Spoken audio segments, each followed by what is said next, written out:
Hello and welcome to competology academy. तो आज हम लोग डिस्कस करेंगे कि जो एक नई रिपोर्ट एफएओ की निकल कर आई है, जिसमें कि ये कहा जा रहा है कि एटलीस्ट 40% ऑफ जो ग्लोबल क्रॉप लॉस्ट है वो पेस्ट के कारण एवरी ईयर हो रहा है। और ये हो रहा है क्यों? तो क्लाइमेट चेंज के कारण। तो इसके डिटेल्स में अभी हम लोग चलते हैं, देखते हैं कि क्या इसके क्लाइमेटिक कंडीशन के कारण जो इम्पैक्ट है वो हो रहा है, कैसे पेस्ट का इम्पैक्ट एग्रीकल्चरल प्रोड्यूस पे पड़ रहा है और क्या क्या इसके रिपरकशंस है और क्या क्या रेमेडीज सजेस्ट की गई हैं। तो ये एक बहुत ही इंपॉर्टेंट टॉपिक है यूपीएससी पेपर 2 के लिए भी, ज्योग्राफी के लिए भी, एज वेल एज प्रीलिम्स के लिए भी।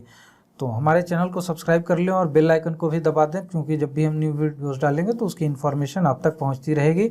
My self Vidyanand Singh, let us start.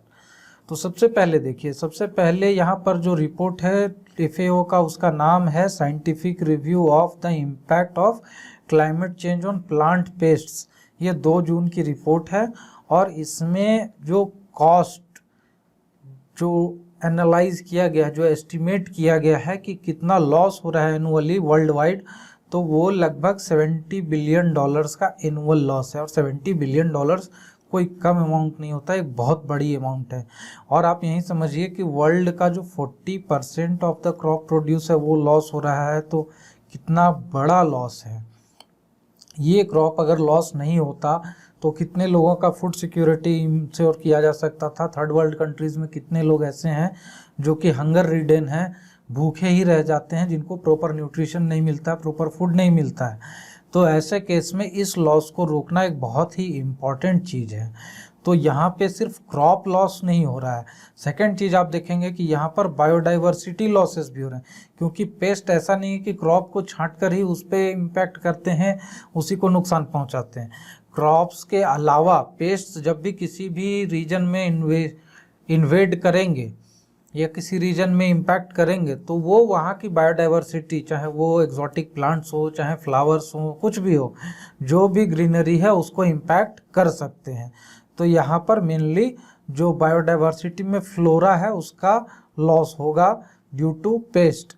Second thing यहाँ पर क्या दिया गया है कि जो इन्वेजन हो रहा है, जो बढ़ रहा है क्लाइमेट चेंज के कारण, बेसिकली क्या हो रही है, टेम्परेचर राइज हो रहा है। टेम्परेचर राइज हो रहा है तो जो टेम्परेचर बेल्ट्स हैं, डिफरेंट रीजन्स हैं, जैसे कि आर्कटिक रीजन हो गया, पोलर रीजन हो गया, सब पोलर रीजन हो गया, सब ट्रॉपिकल रीजन हो गया, तो यहाँ पे जैसे जैसे टेम्परेचर इंक्रीज हो रहा है वैसे वैसे टेम्परेचर इंक्रीज के कारण जो बेल्ट्स हैं, डिफरेंट बेल्ट्स हैं वर्ल्ड वाइड, जैसे कि ये आपका इक्वेटर हो गया, तो यहाँ पे जो आर्कटिक रीजन है, उसके बाद सब पोलर रीजन है, तो यहाँ पे भी टेम्परेचर राइज होगा ग्लोबली। जब टेम्परेचर राइज हो रहा है तो उसके कारण क्या है कि इक्वेटर से नॉर्थ में जो टेम्परेचर बेल्ट्स हैं वो नॉर्थवर्ड मूव कर रहे हैं और साउथ में जो है सो साउथवर्ड मूव कर रहे हैं।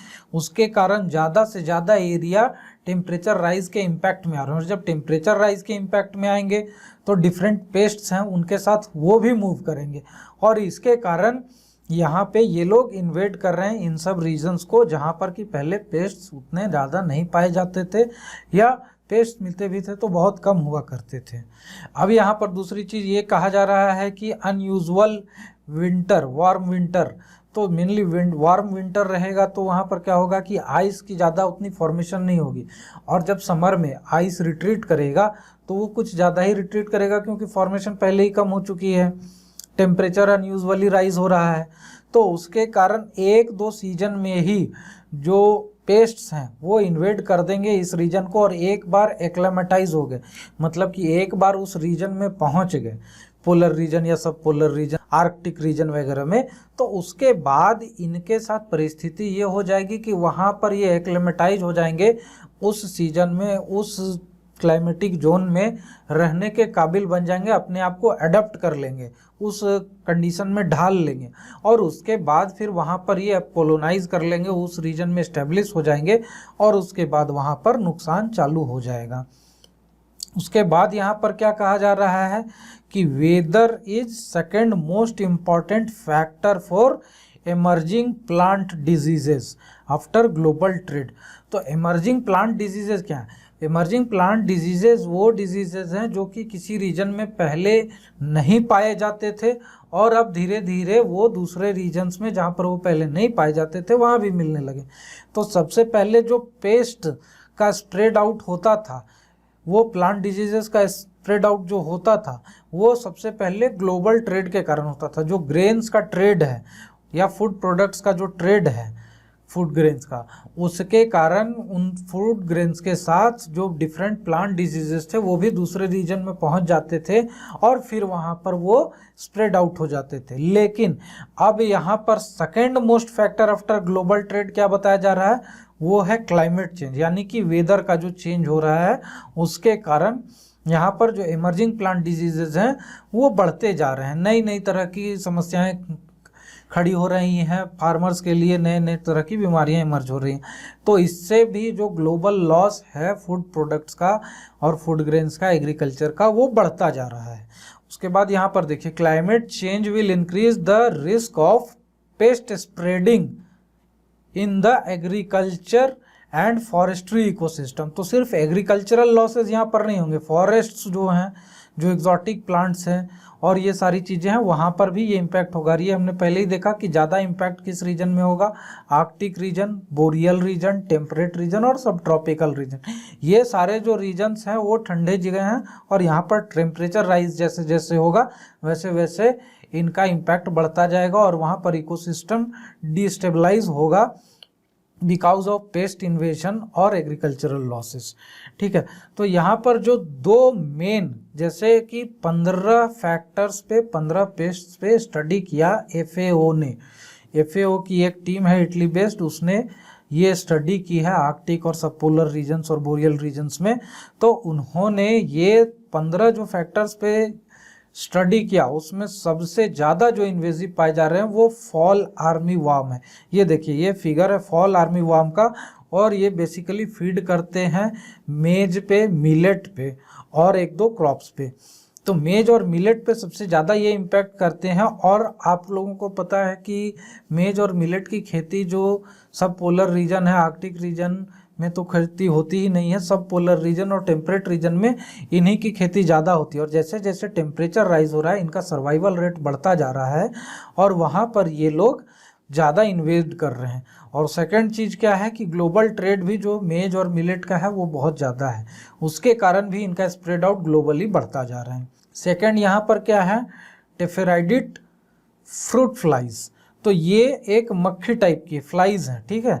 और ये भी जैसे जैसे जिस रीजन में टेम्परेचर इनके लायक होता जाता है, कंड्यूसिव होता जाता है, जहाँ पर सर्वाइव कर सकते हैं, तो वैसे रीजन में भी ये लोग फिर से इन्वेट करते जा रहे हैं। फ्लाइज जो मक्खी वगैरह होती है वो कूलर टेम्परेचर में ज़्यादा सर्वाइव नहीं कर पाती हैं। तो जैसे जैसे टेम्परेचर राइज हो रहा है, क्लाइमेट चेंज हो रहा है, ये towards the north in northern hemisphere move करते जा रहे हैं, आर्कटिक रीजन हो, टेम्परेट रीजन हो या सब पोलर रीजन हो।